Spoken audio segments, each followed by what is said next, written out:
자, 오늘 이 자리에 계신 분들은 다 행운아들입니다. 예수를 믿으면 정말 놀라운 일들이 일어나죠. 하나님의 자녀가 됩니다. 그리고 저 하늘문이 열려서 여러분들을 돕는 실제적인 일들이 일어나고, 또 우리들은 천국에 하나님께서 우리의 거처를 예비해 놓으신 또 상속자들이기도 합니다. 그래서 하나님께서는 우리를 이렇게 교회로 부르신 후에는 하나님의 자녀답게 만들어 가십니다. 그래서 지난 일주일도 여러분의 일생에 다사다난한 일이 많이 일어난 게 그것 때문입니다. 죄인인 우리들, 즉 마귀로 인해서 이기적이고 망가지고 그리고 거칠어진 나를 부르셔가지고 예수 그리스도의 선한 모습으로 우리를 변화시켜 가시기를 그렇게 원하고 계십니다. 그래서 예수님이 오늘 이 산상수훈 말씀을 통해서 우리들에게 하나님의 백성은 말이지 이런 사람이야 라고 가르쳐 주는 겁니다. 가르쳐 주실 뿐만 아니라 그렇게 살 수 있는 능력을 부어주시는 것이 이게 하나님의 자녀들의 축복입니다. 지난 시간에는 하나님의 백성은 염려하면 안 돼.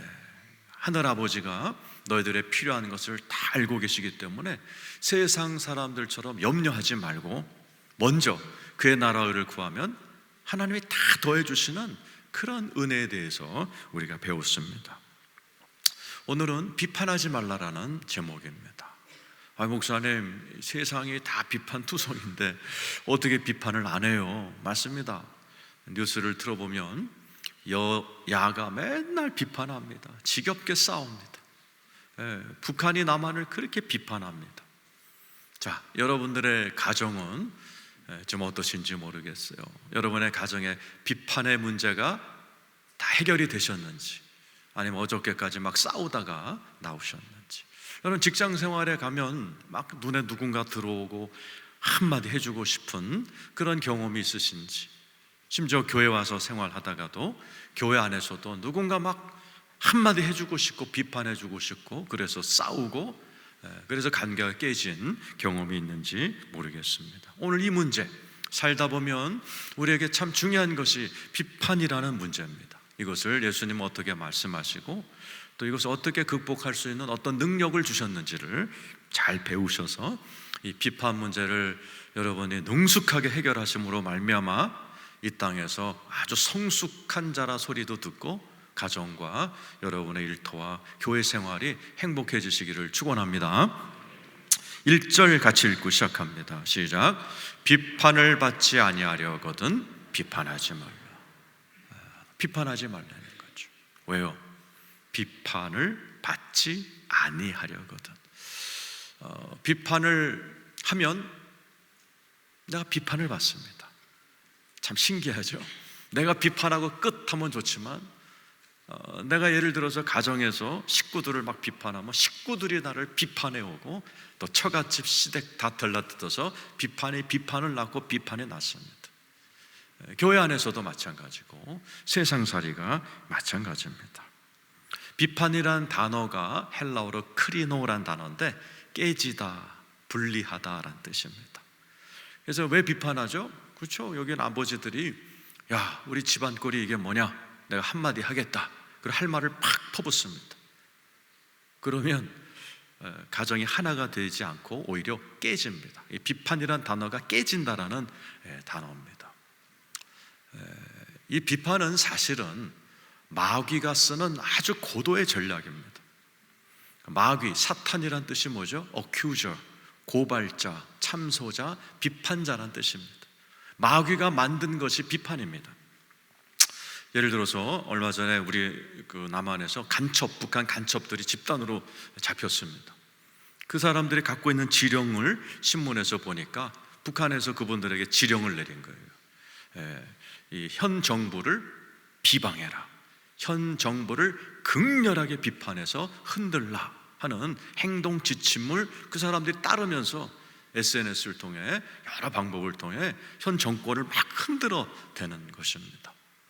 마귀의 그런 전법을 북한 공산주의자들이 그대로 쓰는 겁니다. 그래서 이 비판이라는 것은 아주 나쁜 겁니다. 그래서 비판을 하게 되면 다 망가집니다. 왜냐하면 하나님께서는 인간에게 비판할 능력을 주시지 않았어요. 인간에게 사자처럼 긴 송곳니를 주지 않은 것처럼 하나님이 만든 인간에게는 비판할 능력을 주지 않았습니다. 우리가 쭉 공부했잖아요. 산상수훈. 원수 갚지 말라. 원수 갚는 것은 내게 있다 그러셨어요. 하나님은 인간에게 원수 갚을 실력을 주신 적이 없는데 인간들은 너무 열받다 보면 자기가 원수 갚으려고 그럽니다. 그러다 어떻게 해야 돼요? 자기가 망가지고 자기가 감옥 들어가 있어요. 수많은 감옥에 들어가 있는 사람들, 왜 살인했어? 왜 강도짓 했어? 그럼 대부분이 원수 갚으려고요. 인간은 원수 갚을 실력이 없고 비판할 실력이 없어요. 목사님, 나는 깔끔하게 비판합니다. 그런 사람 아무도 없어요. 그래서 비판을 하면 뭔가 망가져 나가서 건강도 망가져 나갑니다. 한의사들이 막 이렇게 비판할 때 얼굴이 푸르락해지는 것이 거의 심장이 망가지는 현상이라는 거예요. 막 열을 내서 막 할 때 얼굴이 시뻘개지잖아요. 그 순간에 그 심장이 그렇게 망가진다라는 거죠. 하나님은 인간에게 비판할 능력을 주지 않았기 때문입니다. 양학에서도 신경학자들 이렇게 논문 같은 걸 이번 주에 제가 봤더니, 그러니까 신경증, 그죠? 불면증 또는 공황장애 그리고 불안증, 이런 환자들이 대부분이 남을 비판하는 성격을 갖고 있다는 거예요. 그래서 약물로도 치료가 안 되는데 행동치료, 뭐 한 달 동안, 두 달 동안 이렇게 남을 비판하지 말아보세요. 그럴 때 그런 증상들이 없어지는 그런 논문들을 제가 여러 번 이번에 찾아봤습니다. 그러니까 비판을 하면 잠이 안 오든지, 뭐 심장이 울그락불그락 망가지든지, 가정이 깨지든지 안 좋아요. 그러니까 우리 주님께서 야, 비판하지 마. 스탑 저징. 너희들이 비판하지 말어. 네 몸에 안 좋아. 너네들은 그걸 서툴러 못하게 돼 있어라고 얘기해주고, 너네들은 사실은 남을 비판하는 처지가 아니라 때가 되면 너네들 나의 비판, 심판의 대상이야 라고 얘기하는 겁니다. 2절이죠. 읽어보자. 시작. 너희가 비판하는 그 비판으로 너희가 비판을 받을 것이요, 너희가 헤아리는 그 헤아림으로 너희가 헤아림을 받을 것이다. 우리가 다 비판받을 존재인데 우리가 이 땅에 살면서 남을 헤아린 대로 너희들도 헤아림을 받는다. 헤아림이라는 단어가 중요하죠. 여러분은 옆에 사람들과 친구들과 동료들과 가족들을 어떻게 헤아리세요? 헤아린단 말이 한국말인데 참 좋은 것 같아요.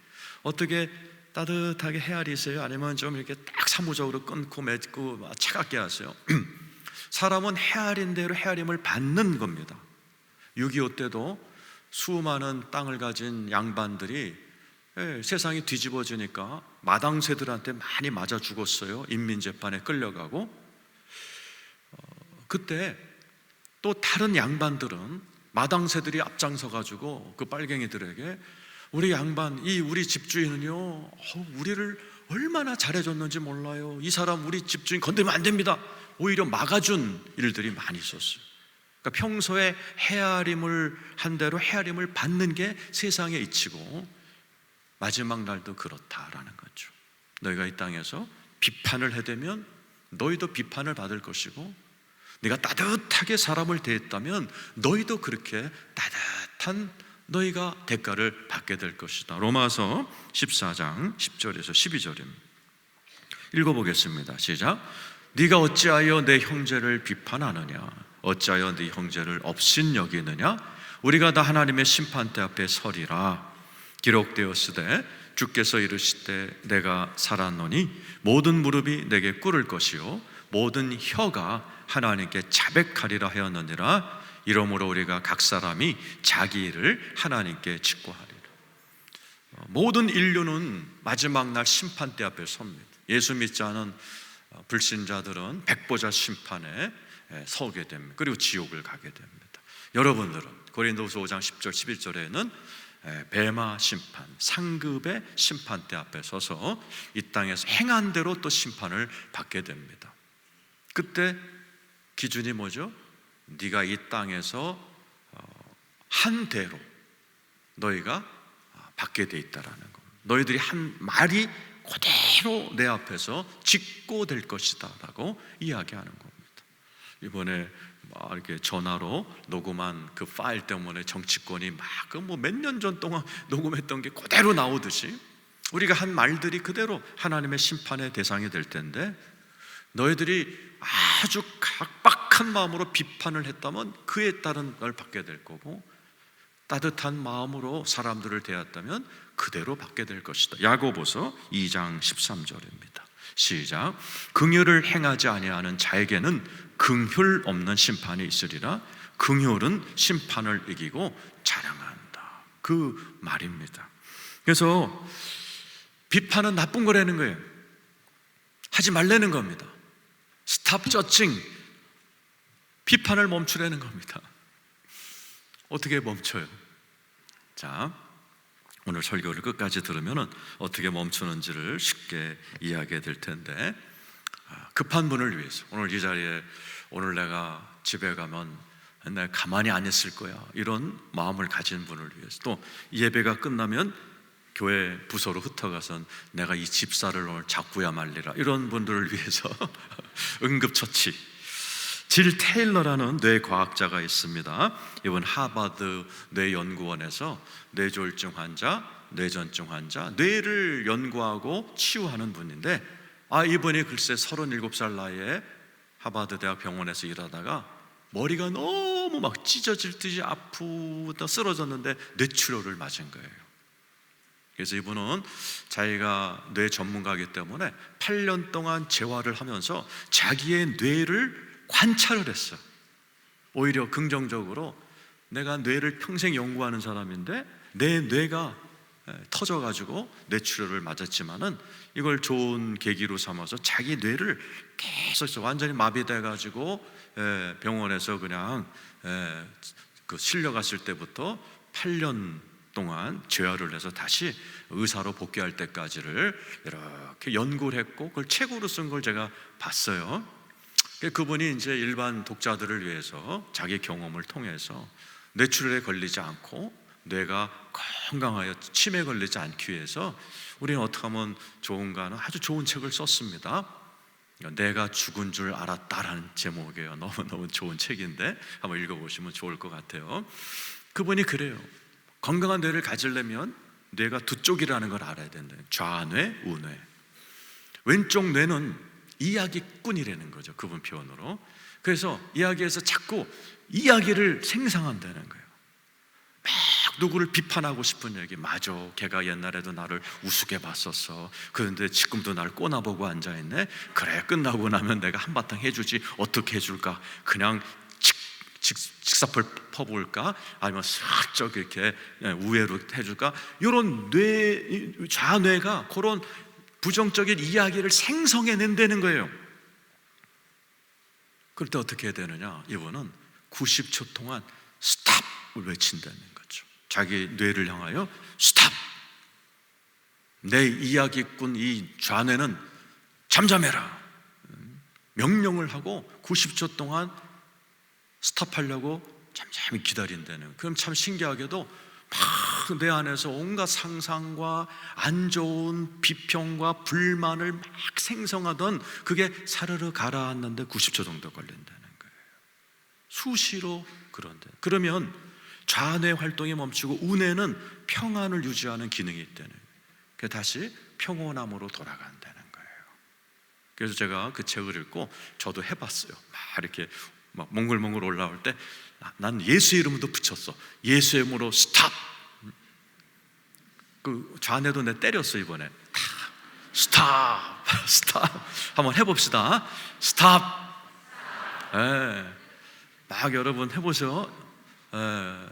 내 안에서 자꾸 안 좋은 이야기가 막 생성이 되고 상상의 나래를 펼치고, 그래 맞아, 그놈 죽일 놈이야, 나쁜 놈이야, 그래 나는 그 인간을 한바탕 해줘야지.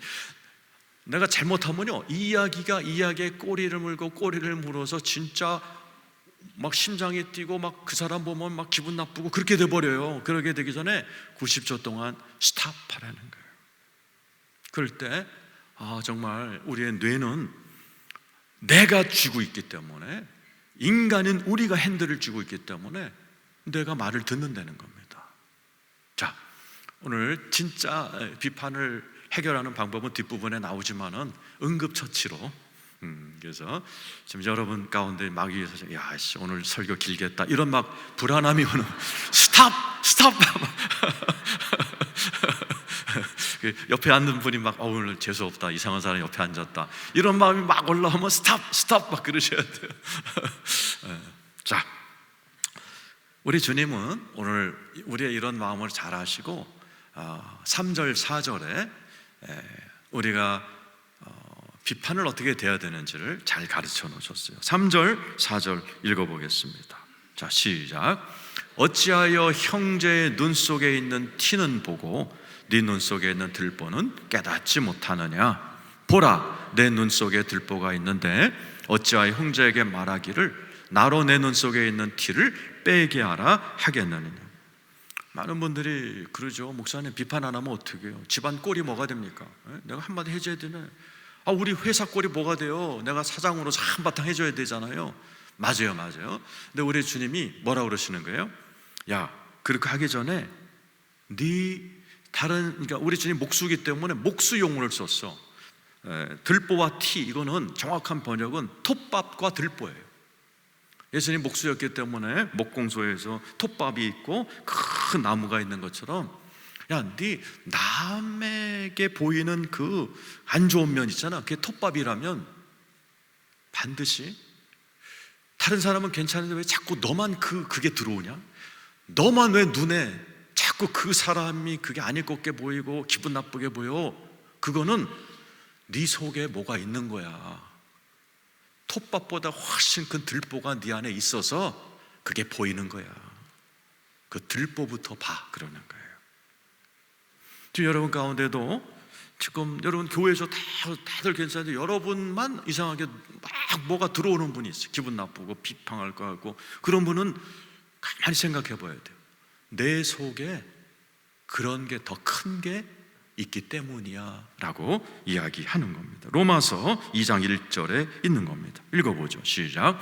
그러므로 남을 판단하는 사람아, 누구를 막론하고 네가 핑계하지 못할 것은 남을 판단하는 것으로 네가 너를 정죄하매니 판단하는 네가 같은 일을 행하며.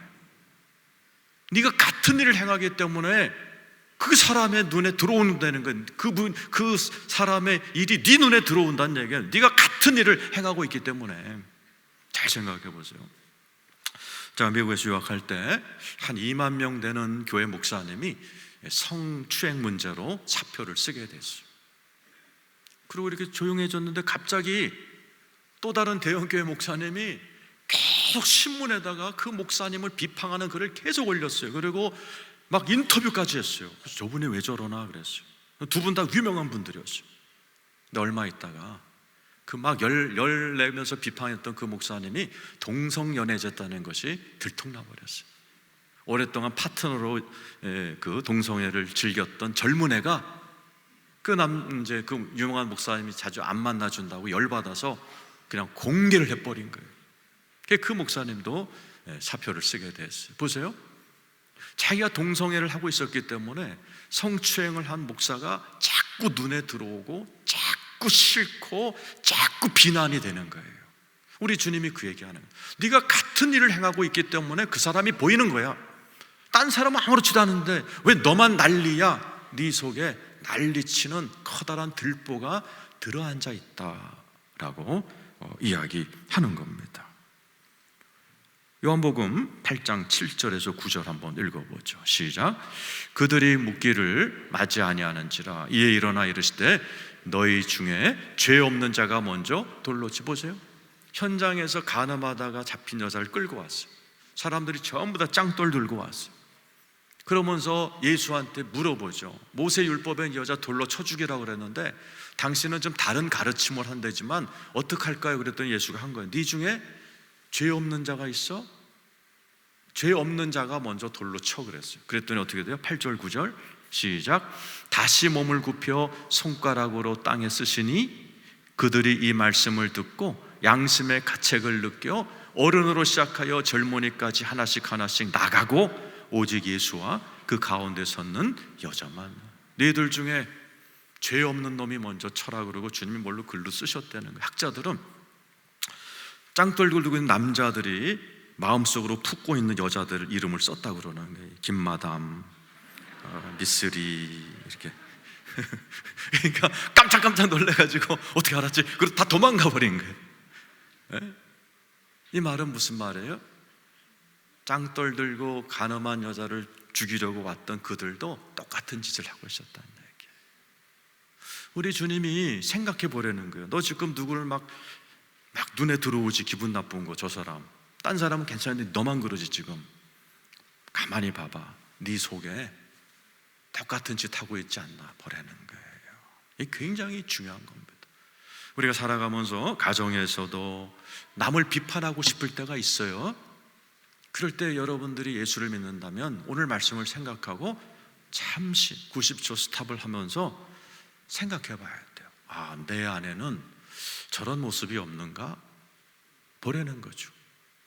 어느 아버지가 국민학교 6학년짜리가 오줌을 쌌어요. 밤에 자다가. 그러니까 막 야단치고 막 그냥 자식 다 큰 새끼가 뭐 이렇게 오줌을 싸고 그러니 막 그런. 근데 할머니가 이렇게 나오시더니 관둬라, 너는 중3 때까지 쌌잖아.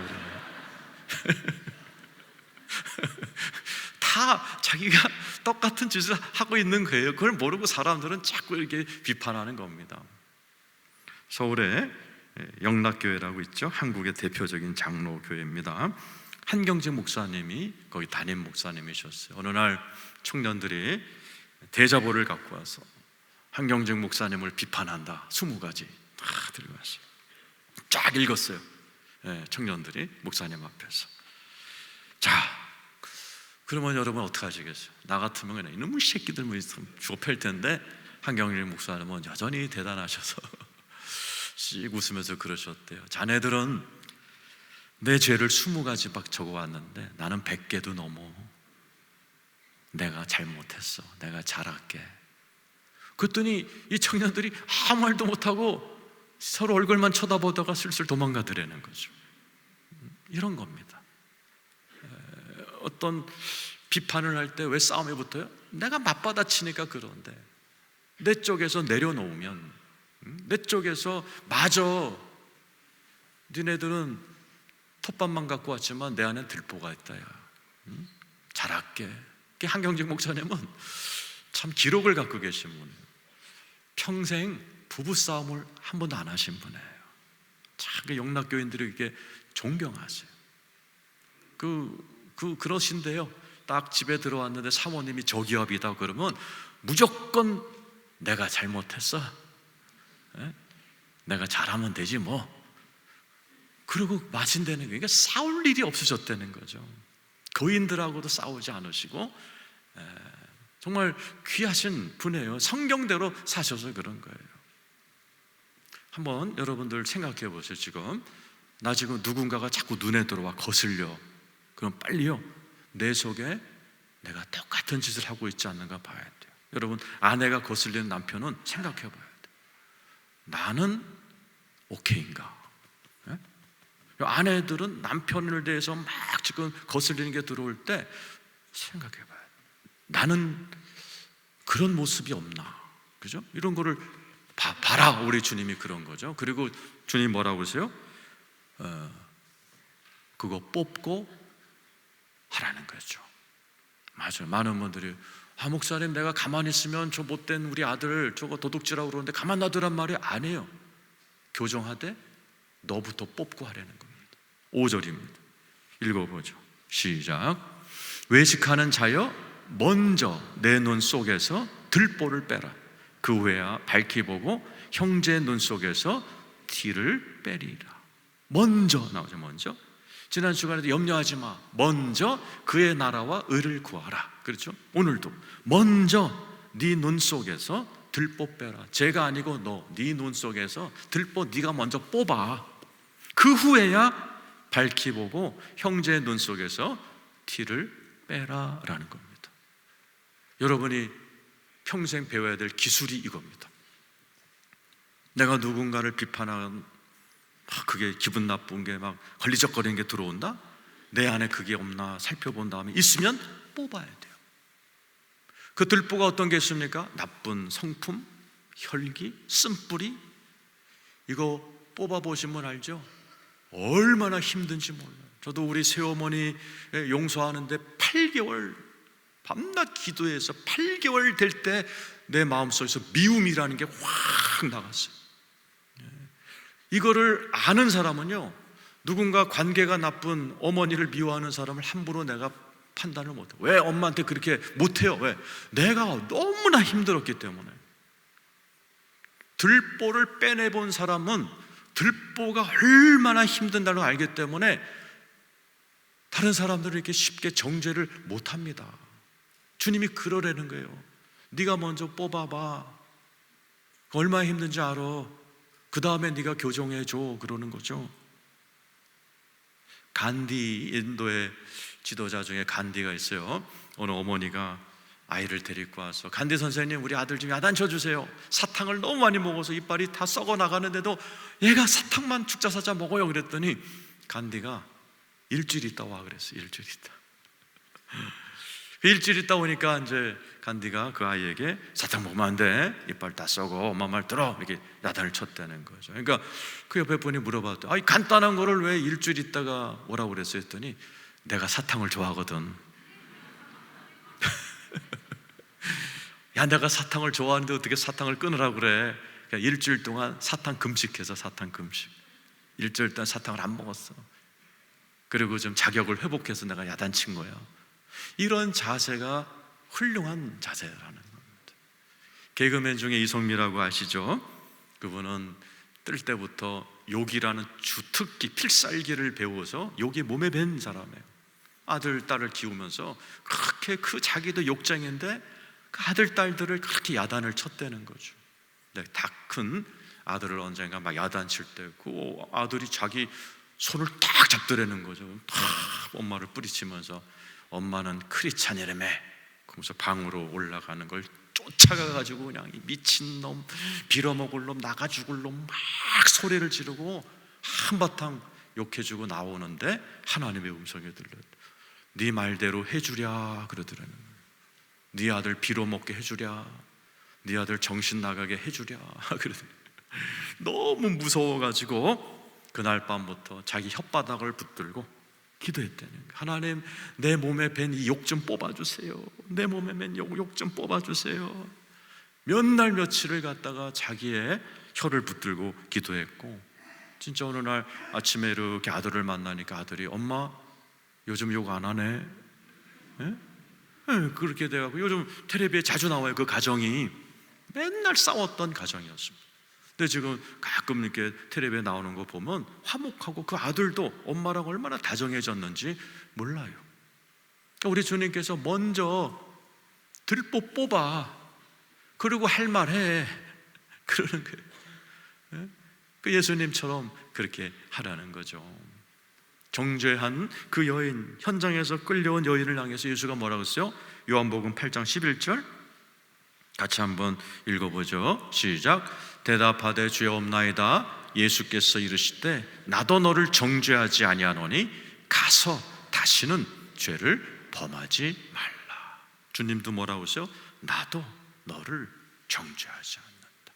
아마 여기에 현장에서 모텔에서 나쁜 짓 하다 끌려온 여자 딱 세워놓으면 여러분 아마 돌 던질 겁니다. 아니면 SNS에다 찍어가지고 뭐 세상에 이런 XX 뭐 이러면서 막 보낼 거예요. 근데 주님이 뭐라고 해요? 나도 너를 정죄하지 않는다. 비판하지 않는다. 가서 다시는 죄를 범하지 말라. 얼마나 따뜻해요. 그러면서 얼마나 교정을 하시는 분이에요. 이게 우리의 모습이어야 됩니다. 여러분의 가정에서 비판할 일 무지 많을 겁니다. 교회 안에서도 얼마나 많아요. 직장 나가면 더 많아요. 그때 여러분이 오늘 말씀을 생각해야 돼요. 내 마음속에서 이야기거리가 막 뭉게뭉게 올 때 스탑! 예수의 이름으로 스탑을 한번 외치세요. 90초 동안 기다려보시고 그 사이에 내 속에는 저 모습이 있나 없나 살펴보셔야 돼요. 아마 있을 거예요. 그때 하나님의 은혜로 이 들보를 뽑아달라고 기도하셔야 돼. 그 이성미 씨 저 혓바닥을 붙들든지 손모가지를 붙들든지 하나님, 나한테 있는 못된 이 성품, 못된 이 버릇, 이것 좀 뽑아주세요라고 기도하셔야 돼요. 바로 그때 내 안에 들어오신 이 따뜻한 예수님의 영, 성령, 예수 믿으면 내 안에 성령님이라는 어마어마한 스피릿이 들어옵니다.